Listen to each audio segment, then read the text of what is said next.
welcome back to Slapshot Smack Talk. That's right, the NHL podcast that reaches out around the world, that tries to find all the quirky aspects of hockey in every single part of the globe, not just NHL, but we're the number one podcast in hockey hotbeds in places like the Falkland Islands and Abu Dhabi. We'll take any country that will listen to us. Trust me. Now, I am a Canadian. I am Erik Janssen. I live in the United Kingdom, and I'm joined by Risto Pakarinen, who is a Finn and lives in Stockholm. We're both displaced and not our country of origin, but we still enjoy the sport of hockey. And welcome back, Risto. Thank you for having me back. I love this box that I'm in. Exactly. It's the new norm, all these Zoom calls, and after like a year of pandemic, and we're just getting used to having podcasts and talking to people that we like in this form of media. And here in London, I don't know. Here's where I figure out who has the bragging rights with the weather right now. We're going towards the end of April, and the weather it is getting spring-like here. A balmy 16 degrees Celsius here in downtown London. And how's it going in Stockholm? It's about the same here. Today is very sunny and about 16. So after this, I'm probably gonna get on my bike and do my first bike ride into town, which is about 50 kilometers from here. So it takes me, I'm not gonna say how long it's gonna take me, but it's a nice ride into town, see the sights, and come back home. So that's like my first first day of spring when I can do that. And I think today's the day. Which is a sign that the regular season is ending and that the playoffs are beginning. It's like it was funny because I listened to a podcast yesterday, and the person there, a former player, said that it smells like playoffs, like the smell of spring, and then so in his mind it smells like playoffs. I thought it was kind of funny. That's a good point. Not just the locker room smell. That's good. Exactly. We're going to obviously do the usual thing where we're going to start off the show with trivia. You know how much I love my hockey trivia. I know. And you know how much you love answering my hockey trivia. I do. I like it. I mean, they're good questions. The question I'm going to pose to you, Risto, is all about brothers again. Like last week with David Tuckman on the show, I brought that the Sutter brothers were a famous bunch of 6 brothers who played in the NHL, who combined for 1,320 goals, which is still a record for a whole set of brothers playing in the NHL. 6 brothers is going to rack up a lot of points, a lot of goals, pretty much, especially the caliber of players that the Sutter brothers were. Now, last week I posed to him. I asked him, post expansion era, which set of brothers scored the most goals, and they was, of course, the Stastny brothers. Okay. But I'm going to actually ask you all time which set of brothers, except for the Sutter brothers, they're just a different entity completely. Which set of these brothers have actually scored the most goals combined? Okay. Right? So was it A? Was it the Hull brothers, Bobby and Dennis Hull? Okay. Or was it B, combined? Was it Henri Richard and Maurice Richard? Combined. And that's it. I'm only going to give you 2. Okay.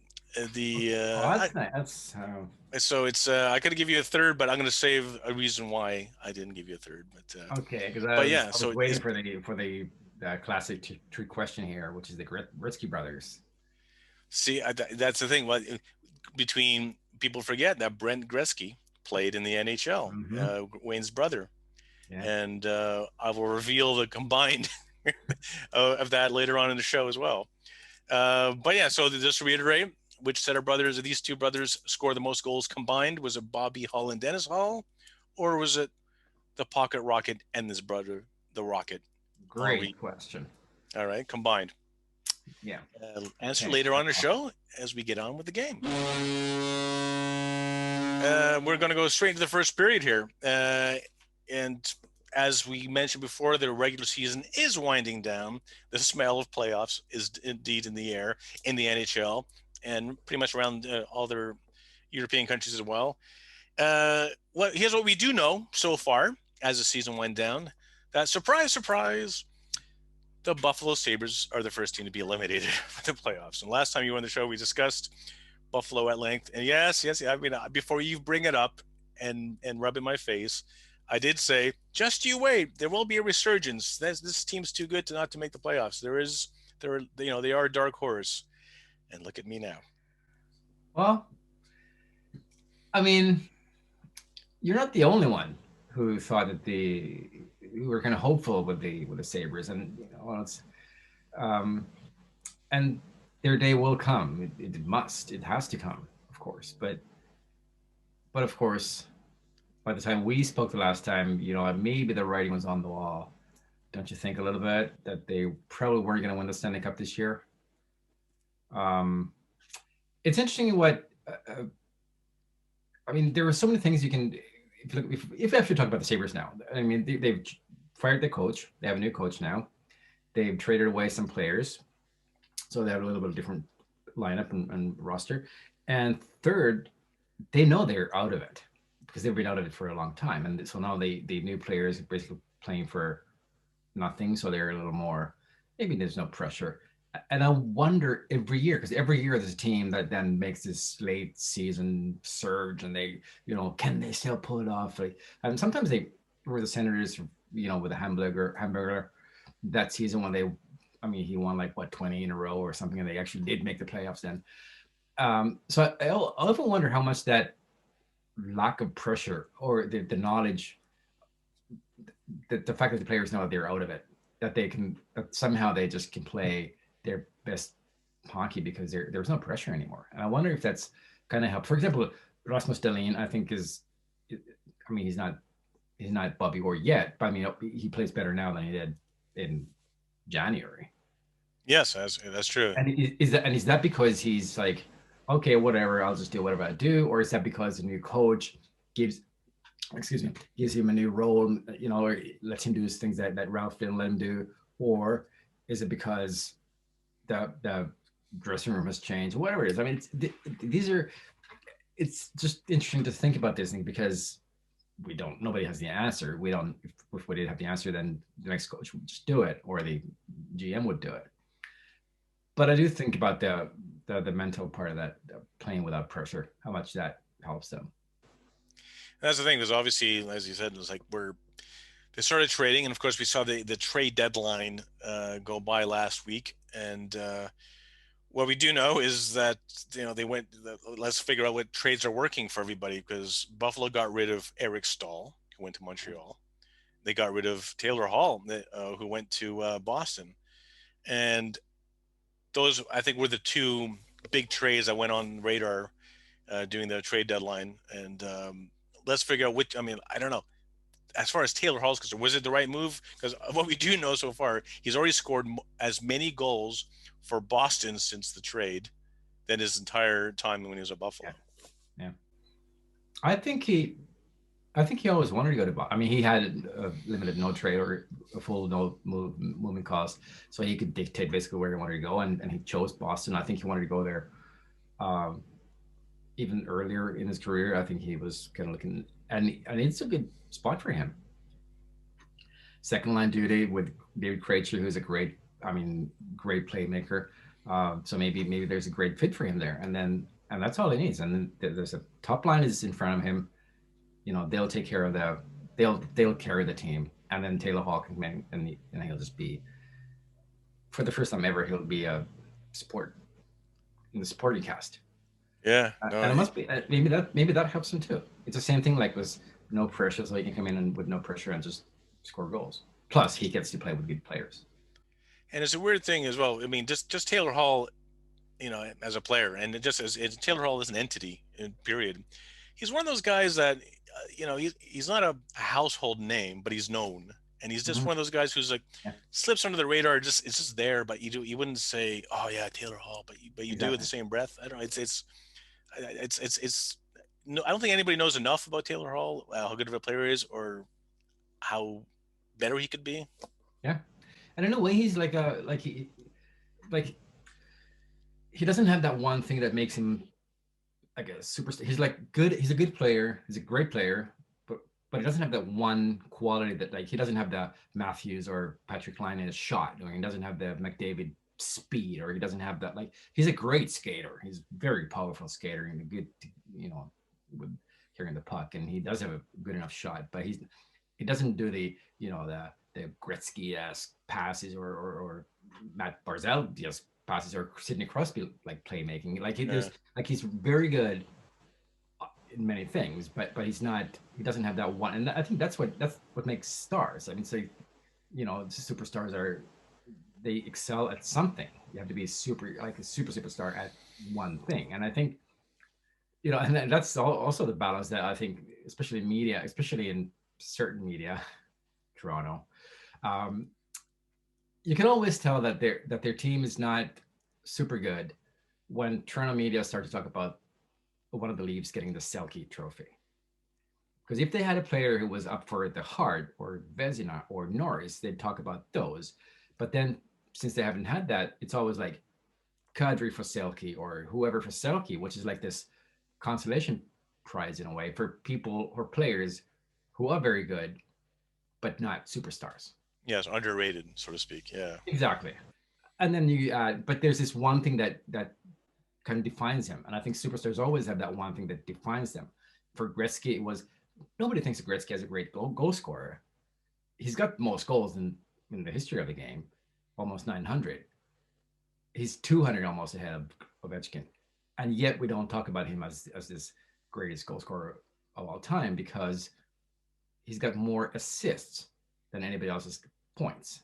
That's it. If you take away his goals, he still leads in points with just his assists. Yeah. So anyway. There you go. Anyway, but there were other. I mean, I think the trade deadline is funny because it's always the media wants it to be this spectacle and this. Yeah, this oh my god, breaking news.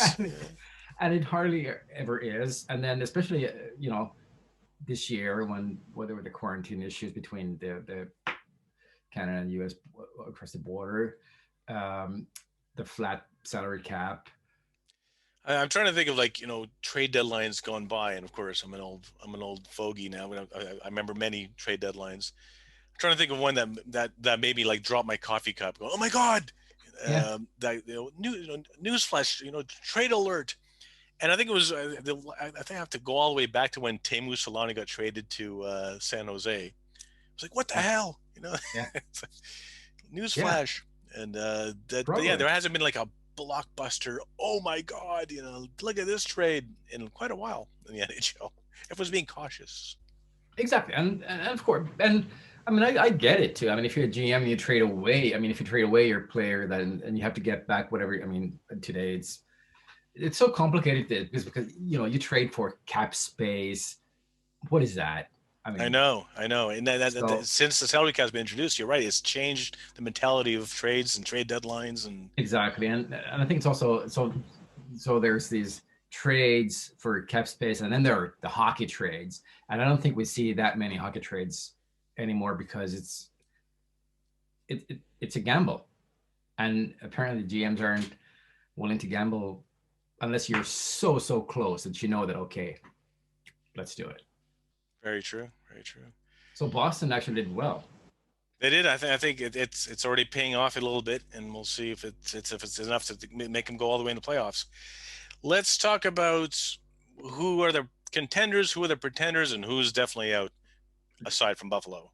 We're now at the cusp where we're looking at 4, 5, 6, and as of time recording, I think the Rangers can safely start thinking of golfing soon. Yeah. Asking the Flyers, but we're about a dozen-ish left games, 10 games for some, 14 for some who has COVID backups. Well, I think there are teams that definitely want to get all 56 games in so that they can, because they're like I said, there's some teams are games in hand. They want to play those games and win those games and there are others who are just fine to go with the winning percentage. I'm looking at the Arizona Coyotes and the Blues.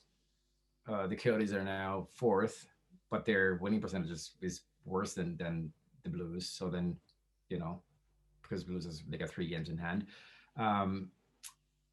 I think the North is pretty much set, isn't it? I don't Pretty think much. I mean, like Calgary I don't could. think I don't think they Uh, can it's catch. as you know. I think the Montreal has too many games in hand. I think Montreal just needs to win one out of three, and then I think Exactly. Calgary can start booking their tea times. And, Exactly.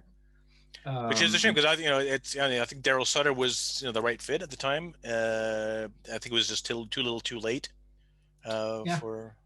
yeah. And I think some teams like the Rangers, I think they have.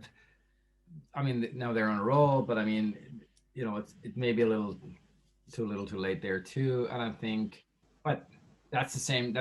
There's always a team like that every year. Like that's what you do. You look back at the 2 points that you lost in early on in the season, or the 3-game losing streak that you had within the first 20 games. What That's could have been, yeah. yeah, In the Central, I was worried about the Chicago Blackhawks. They're on the cusp of not making it or just making it.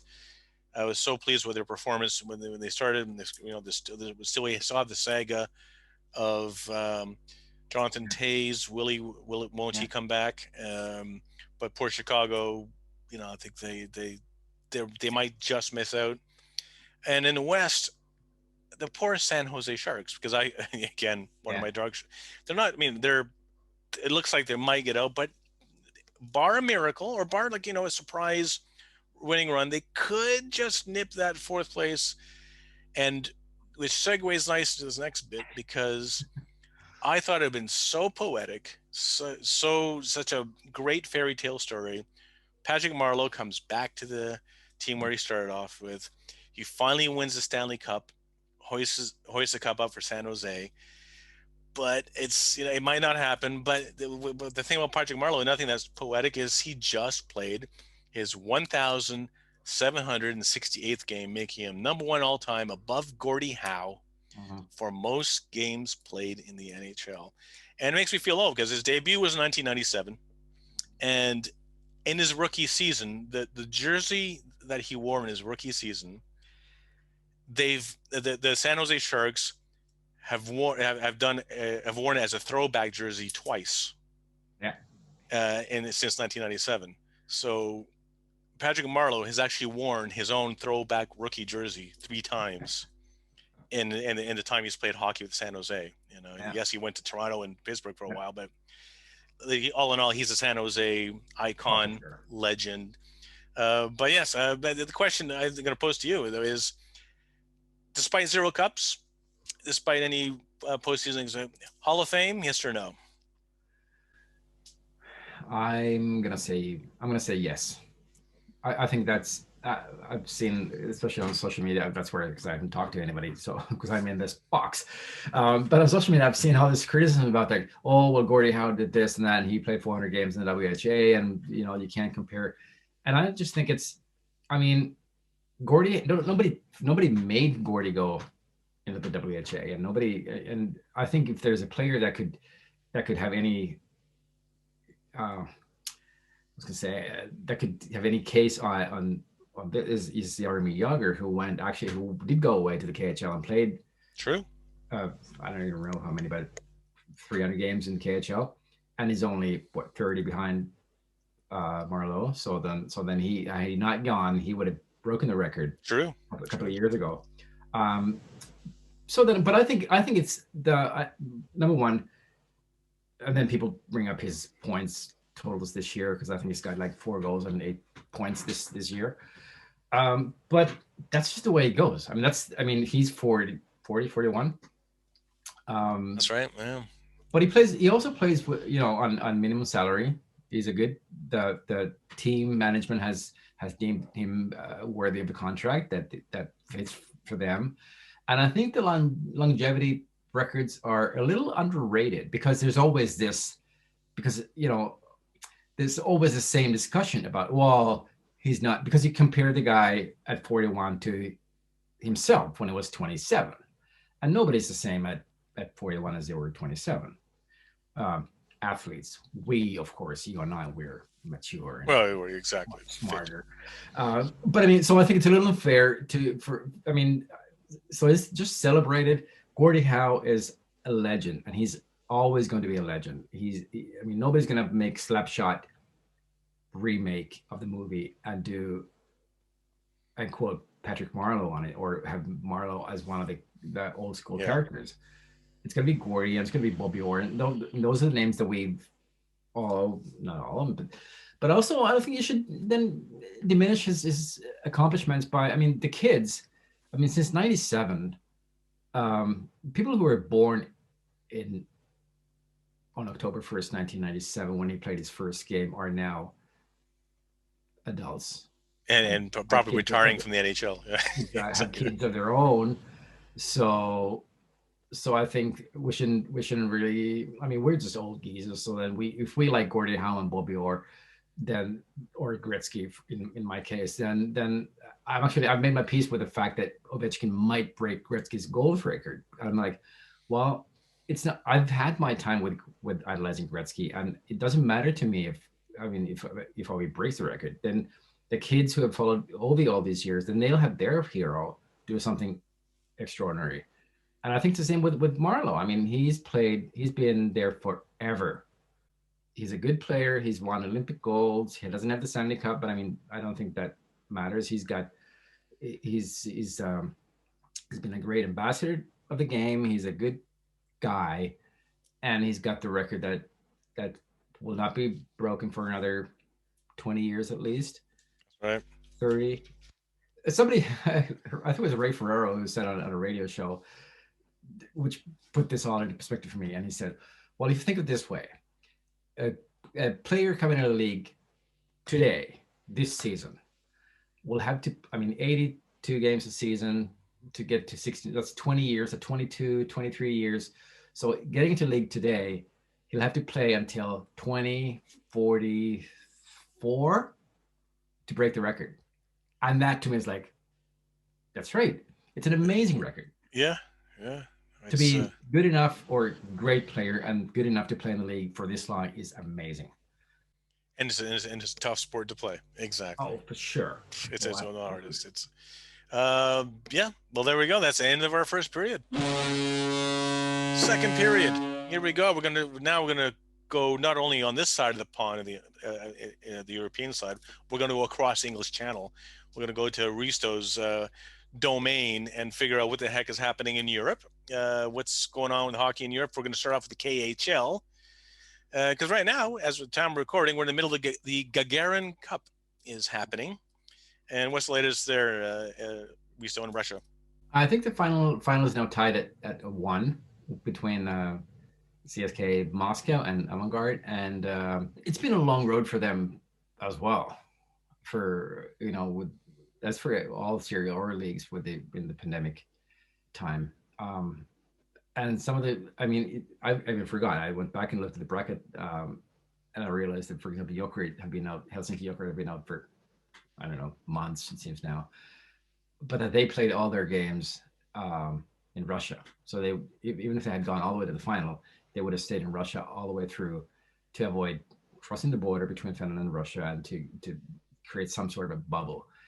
And I don't know. I don't think I really understand what that means to the players that all they do is play hockey, that they go, especially in the case like that, they go to a different country and you stay there and try to stay focused on the games. And so that also, so it makes it a little special. I'm not saying that there should be an asterisk, next to the name of the champion this year, but it does make it a little special. Unforgettable and forgettable at the same time. Like right. I think there's a little, it's like, let's just move on to the next season and try to get some kind of normalcy into this, and then. It's almost like a tainted season, almost. Yeah. In a bit, but at the same time, I have to, I tip of my hat to all the leagues that have been able to do this. They work so hard. The NHL schedule maker must be bald by now because he's torn all his hair out, and all the leagues, they've been postponing the games in Sweden and Finland. And teams are, COVID is, it's gone on a rampage through all the locker rooms in Sweden. So for them to be able to play semifinals, which they're going to be playing soon, is pretty remarkable. It was very So, true. So what is the latest in Sweden as far as with your hockey season and where you're living right now?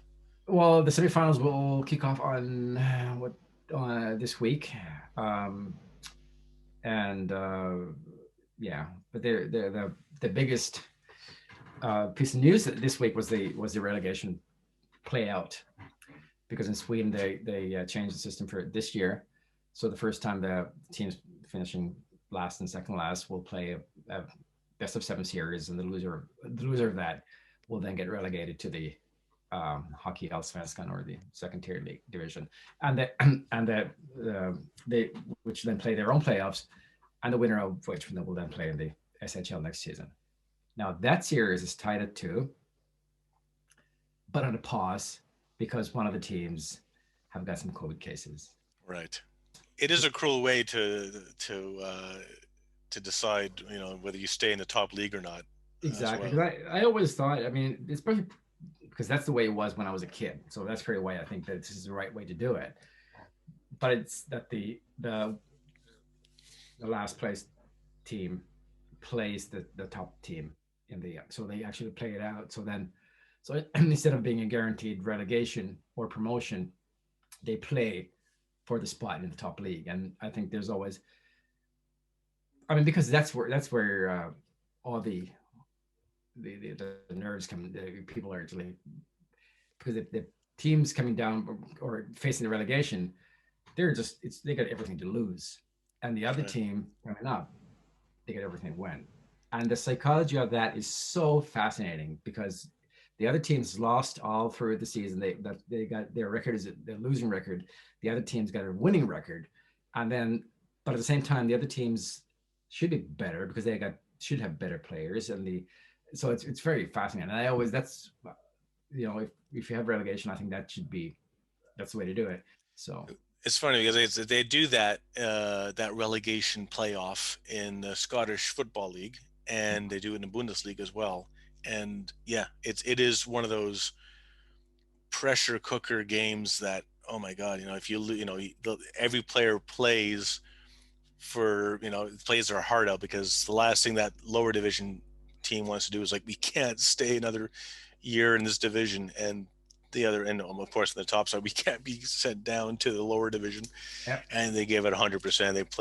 They give it all their all, and those are always the most amazing games to watch, because it's just a play with passion. I don't think it would never be introduced in the NHL, that's for sure. Imagine, I guess Buffalo would be playing for their lives right now to not go down to the AHL and then bring up yeah, whatever Toledo absolutely. game.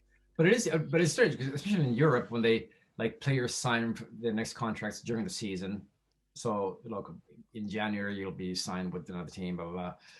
So then the team that gets relegated, like the day after, they actually start from zero. They probably have zero players of their roster, because That's all the right. players they have their out clauses and and all that, and or expiring contracts. So it is tough.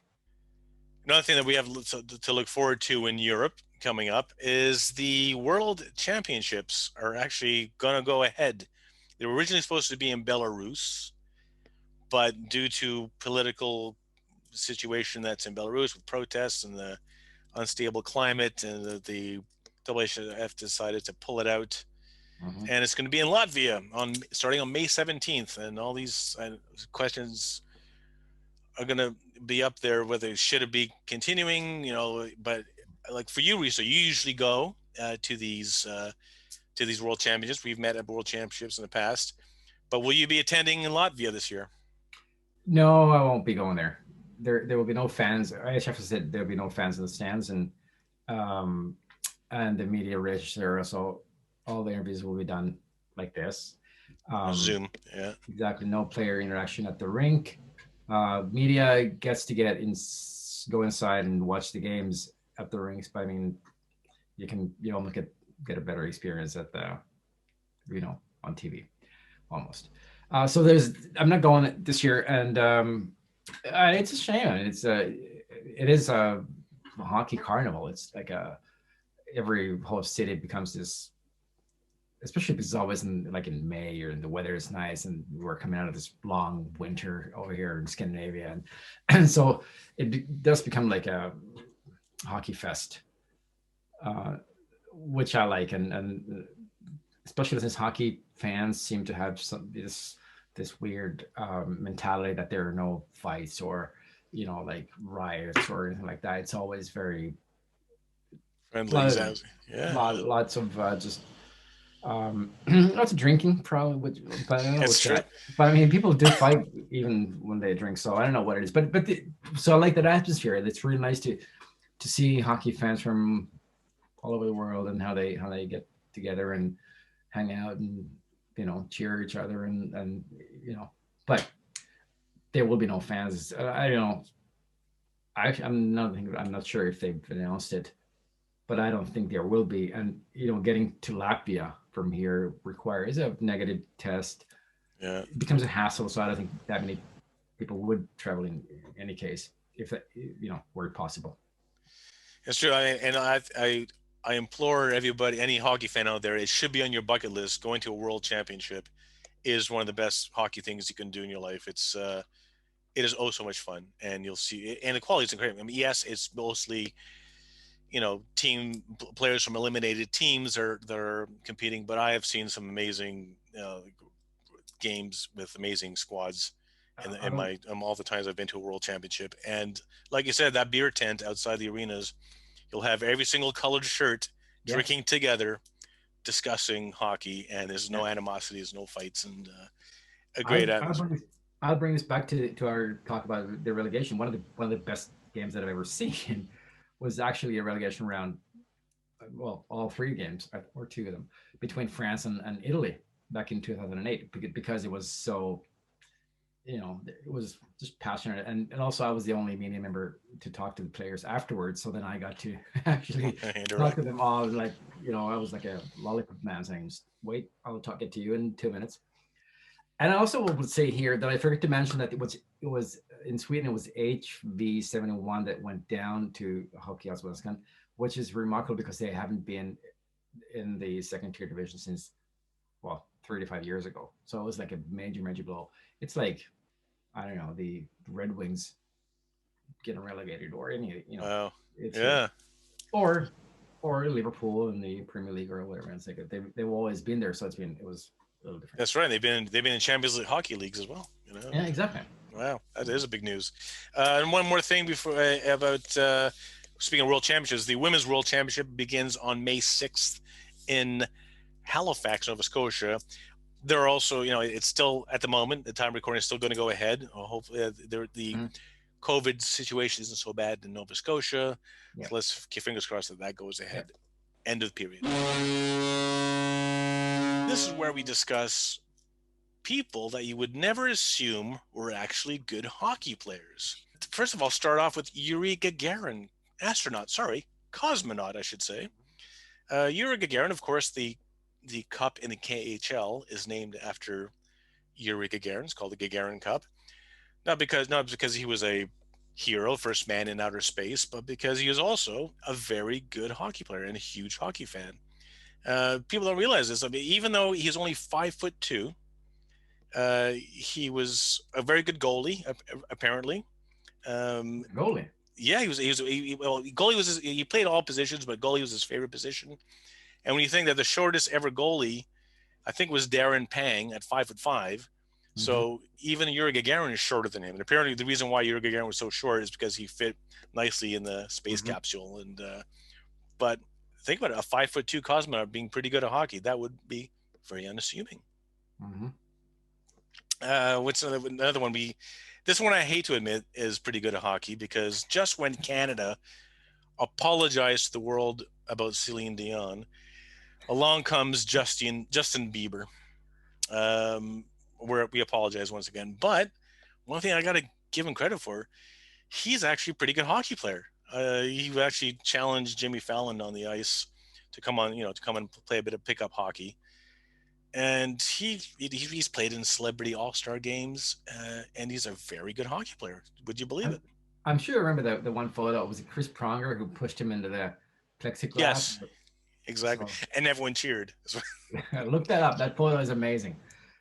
That's the thing. Like, I mean, and that's why I got to give him credit, despite I'm not really a fan. But he took it on the chin, literally, and he had a good sense of humor about it. And then he's self-deprecating, but he's actually a pretty adaptable hockey player. Unlike Drake, apparently Drake was a good hockey player when he was in Pee Wee. He was young, and he played for a team called the Weston Red Wings. Okay. And Drake apparently one day when he was playing, he got cross-checked in the neck, and his mother said, "That's it, no more hockey for you." And Okay. she told him to stop playing hockey. Then he decided to go into a music career, which I think went a little better than his hockey career. I've heard of the guy, so that must mean Yeah, something. I think it's probably he probably would have made more money than if he tried to get in the NHL. I don't know, Probably. Plus, there's no salary cap in music. that's true, exactly, and he probably has more longevity.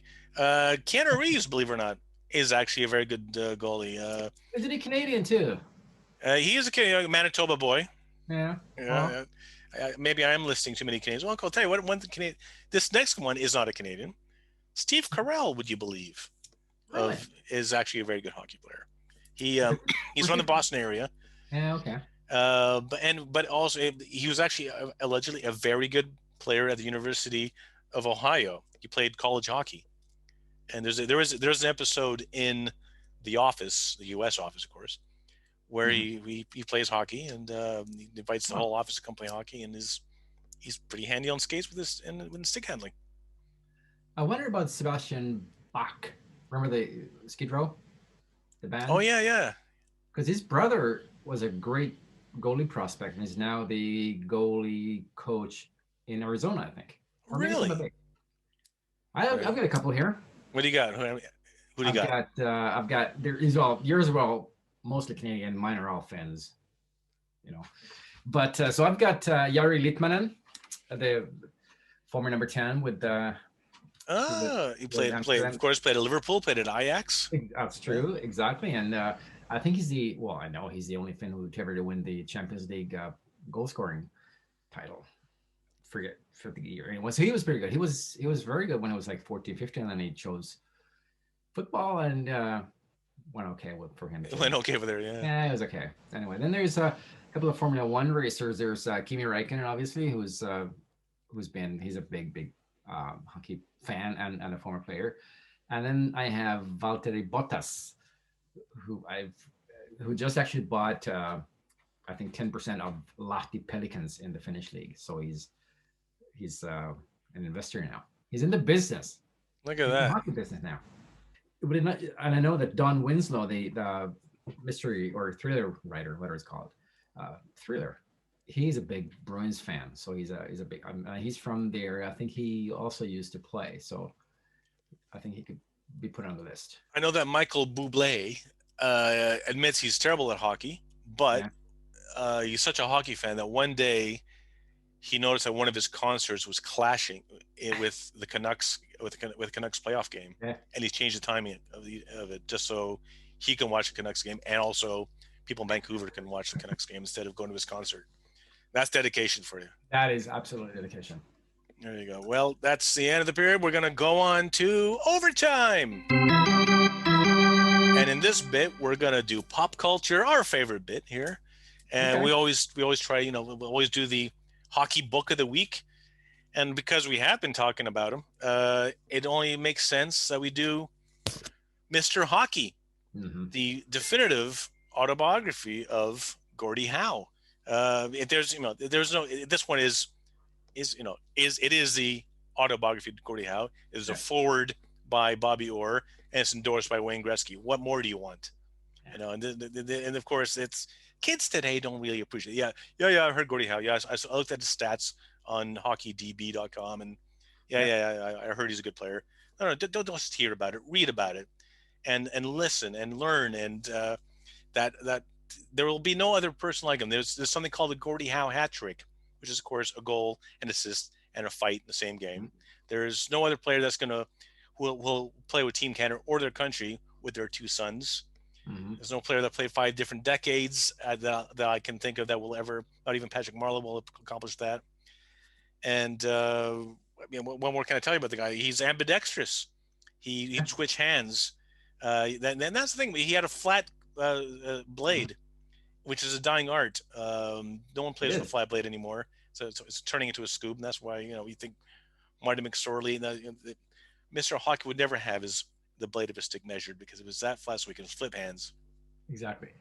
On that point, if you've watched the Summit Series, the 72 Summit Series, I think it's the first shift of the first game, Phil Esposito comes down the right wing, he tries to go wide and skate by the Soviet defenseman, and instead he switches he's a lefty, so he switches to his right and takes a slap shot from the other side, and that is a lost art if you ask me. That's true. That's true. You won't see that nowadays. I don't think. I think Sidney Crosby said he tried it once and it failed or something. Sorry, Yeah. but yeah, no, it's and then, if you go to the Hockey Hall of Fame in Toronto or anywhere, I guess any hockey museum, and you look at the blades of on display, the sticks on display, and I was looking at Wayne Gretzky's blade and on his Titan hockey sticks, and it's only ever so slightly curve. Yeah. It's not much, but just a tad, but not as flat as Gordie Howe. Gordie Yeah. Howe was a flat stick, and he'd actually poke fun at, and that's the thing. There aren't that many ambidextrous players that ever played the game. No. And I just saw the other day, there was just a black and white photo of Gordie. And I mean, his upper body is just amazing. He's like Hulk. I mean, Yeah, it's not for, I mean, he didn't have a, nutrition and all four coaches to do it. I mean, he was a farm boy, right? So yeah, it's like this good old guy.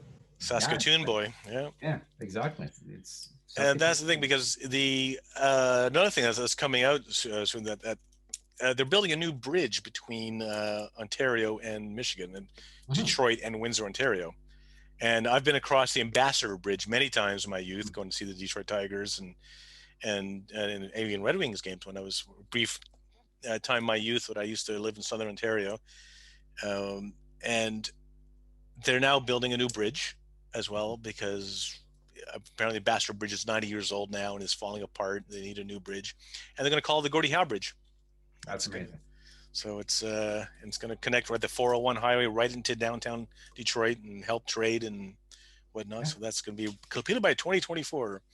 Yeah. But moving on to cinema and keeping the same thing, you and I are big fans of 80s films. Who isn't? You don't have to have grown up in the 80s to appreciate 80s films. And one of those is Ferris Bueller's Day Off. Hmm. Uh, I'm the kind of guy that if I've ever heard that you've never seen, Ferris Bueller's Day Off or Spinal Tap or films like that, I'll say I can't be your friend anymore until you see this film. Back to the Future, of course, there's another one. That's why you and I are friends, kind of thing. So yeah, I am a film snob, and I get pissed off when I hear people haven't seen certain films, and one of Yeah. those would be Ferris Bueller's Day Off. And the connection here is it's all set in Chicago. We all know the Mhm. film, and if you Yeah. haven't, then I'm not talking to you.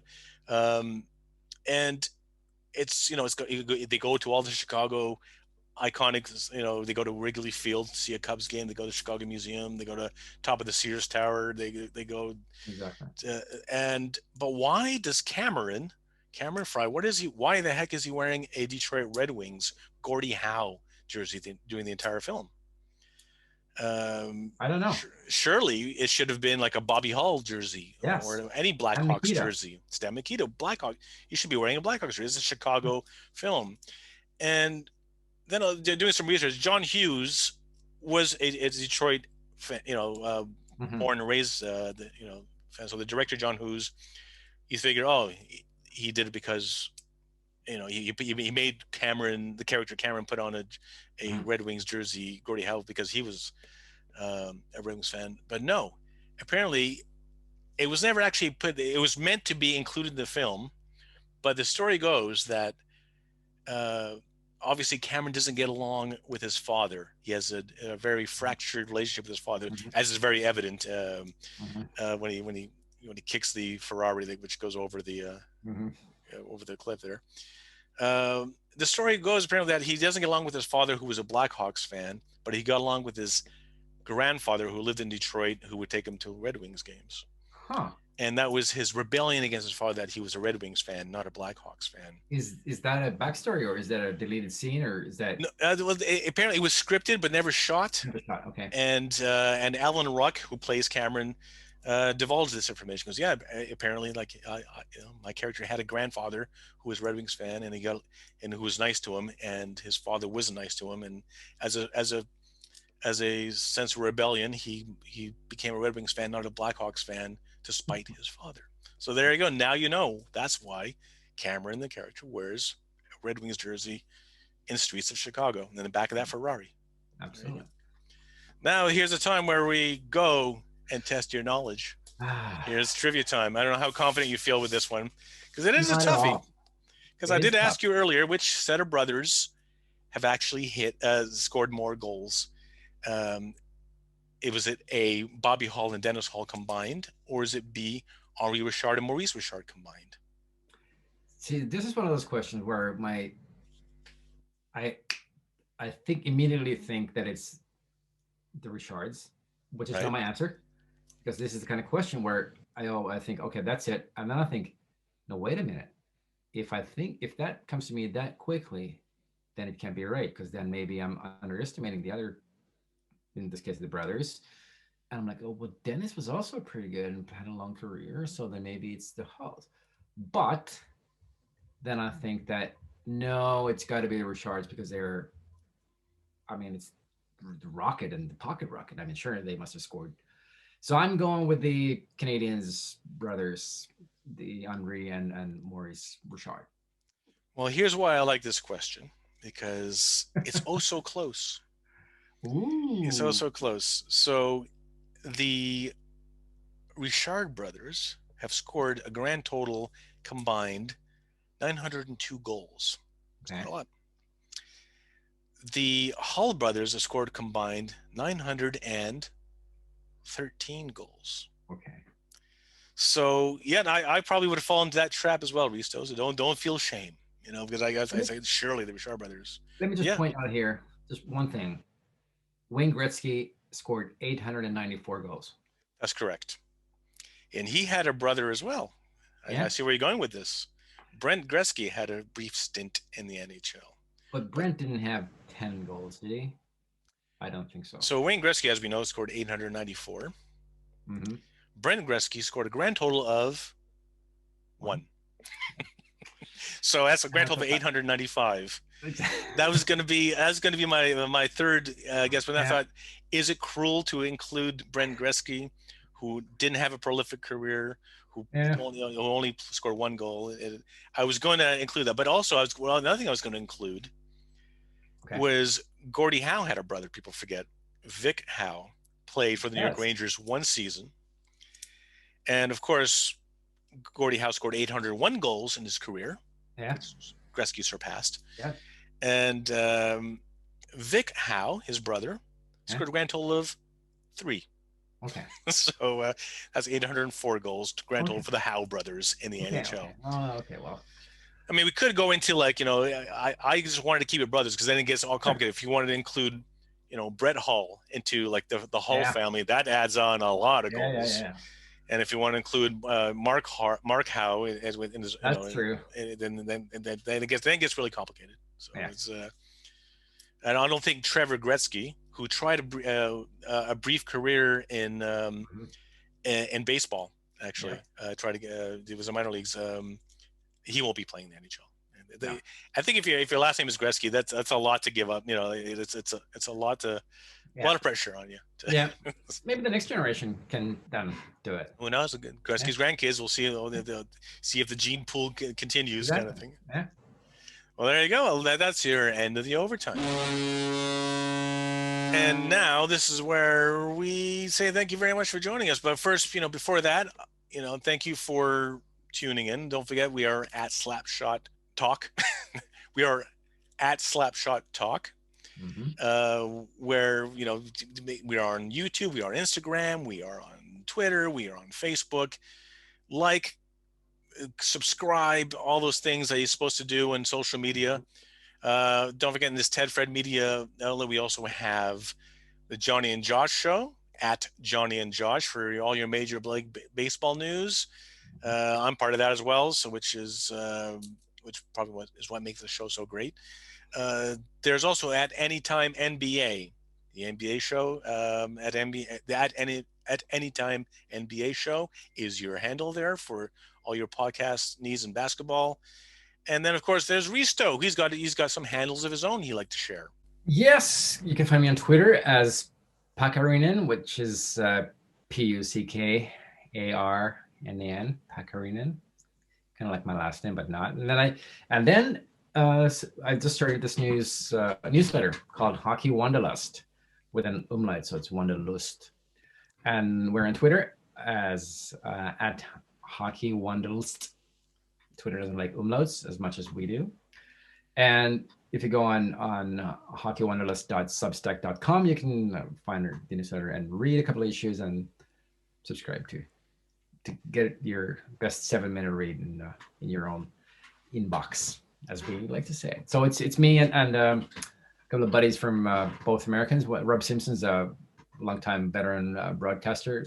He's been on every network in the U.S. And Ken Yaffe used to spend 2 decades at the league offices in New York. So he's got good insights and good contacts. So we hope to be able to do something good.